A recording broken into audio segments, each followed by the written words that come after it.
আপনি কি জানেন যেই মুসলমান এই ভারতবর্ষ 1100 বছর শাসন করেছিল, আর বর্তমান সেই ভারতবর্ষের জমিনে মুসলমানদের ঠাঁইটা কোথায় আছে? এই ভারতবর্ষ সার্ভে হয়েছিল। সার্ভে হয়েছে কিসের জন্য? এই ভারতবর্ষে যত জাতি বসবাস করে, হিন্দু, মুসলমান, জৈন, খ্রিস্টান, চুহার, চামার, তেওর, মুচি, মেতর, যত জাতি ভারতবর্ষে আছে, সব থেকে বেশি তলানিতে পড়ে আছে কোন জাতি? এই নিয়ে সার্ভে হয়েছিল।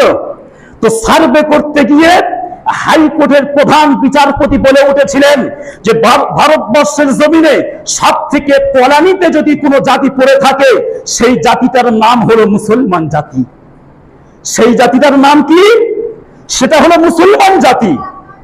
যেই জাতি এই দেশ 1100 বছর শাসন করেছিল, আজ সেই জাতির এই দুর্দশা হয়েছে কেন? যদি কোনো মানুষকে প্রশ্ন করা হয় যে মুসলমানদের এই বিপদ আজকে কেন এসেছে, প্রত্যেকটা মানুষ একটাই কথা উত্তর দেবে যে আমাদের দেশের অমুসলিম ভাইরা সাম্প্রদায়িক করে। এটা মিথ্যা কথা। মনে রাখবেন, তখনকার সময় এদেশের অমুসলিম ভাইয়েরা যদি সাম্প্রদায়িকতা হতো, তাহলে মুসলমান একটানা 1100 বছর কখনো এই ভারতবর্ষের জমিনে রাজত্ব পরিচালনা করতে পারত না। মনে রাখবেন, এই ভারতবর্ষের জমিনে সর্বপ্রথম যখন একজন মুসলমান সম্রাট এই দেশ পরিচালনা করার দায়িত্ব পেয়েছে, তখন এই দেশে মুসলমানদের সংখ্যা কত ছিল জানেন? তখন এই দেশে মুসলমানদের সংখ্যা ছিল শতকরায় 4 জন কি 5 জন, আর শতকরায় 95 জন ছিল অমুসলিম ভাইয়েরা। তাহলে তখন মুসলমানদের সংখ্যা এতগুণ কম ছিল, আর অমুসলিম ভাইদের সংখ্যা এতগুণ বেশি ছিল। তার সত্ত্বেও, তারা সংখ্যাগরিষ্ঠ হওয়ার সত্ত্বেও, তারা সেদিন একজন মুসলমানের মাথায় রাজমুকুট কেন পরিয়ে দিয়েছিল? যে তোমরা রাজত্ব চালাও আর আমরা তোমাদের অধীনে থাকবো।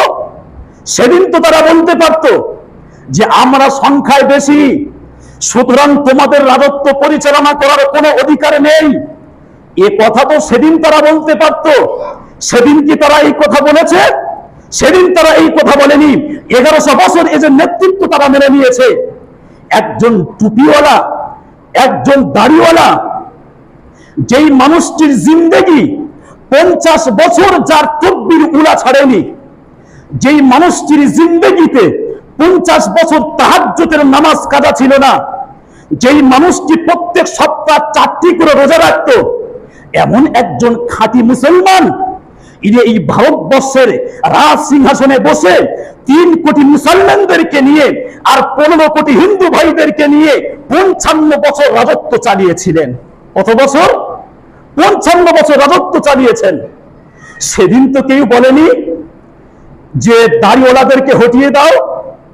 সেদিন তো কেউ বলেনি যে টুপিওয়ালাদেরকে তাড়িয়ে দাও। সেদিন তো কেউ বলেনি যে এনআরসি করে এদেরকে তাড়িয়ে দাও। সেদিন তো কেউ বলেনি যে এসআইআর করে এদের ভোট অধিকার কেড়ে নাও। সেদিন কেউ বলেছে? কেউ এর কথা বলেনি। কেন বলেনি?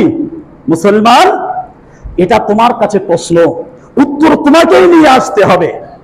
ভারতবর্ষ হলো নানা দল, নানা জাতি, নানা ভাষা, নানা মতের, নানান রকমের মানুষের একটি মিলন তীর্থভূমি।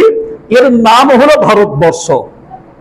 শুধু তাই নয়, দেশ যখন ভাগ হয়ে যায়, দেশ ভাগ হওয়ার পর সংবিধানে এটাও লেখা হয়েছে যে ভারতবর্ষের মুসলমানদের জন্য মুসলিম পার্সোনাল ল, এটা হলো ভারতবর্ষের মুসলমানদের জন্য একটি স্পেশাল আইন। মুসলমানদের জন্ম, মৃত্যু, এদের বিবাহ শাদী, এদের তালাক, যে আইন, যে ফয়সালা, যেগুলো কোর্টের ফয়সালায় হয়, সমস্ত কিছু মুসলিম পার্সোনাল ল অনুযায়ী ফয়সালা হবে। তাহলে দেশের সংবিধানের মধ্যে যখন আছে যে মুসলমানদের মুসলিম পার্সোনাল ল সম্পর্কে অধিকার দেওয়ার কথা, সেই জায়গায় আজকে যদি কেউ চিৎকার করে যে মুসলমানদেরকে দেশ থেকে তাড়িয়ে দেওয়া হবে, এটা কি কখনো সম্ভব হবে? জোরে বলেন। কখনো সম্ভব নয়। মুসলমান আপনি একবার নিজেকে প্রশ্ন করুন যে আপনি ছিলেন কোথায়, আর বর্তমান এই দেশে আপনার স্থানটা হয়েছে কোথায়? মুসলমানদের এই দুর্দশা আসবে কেন?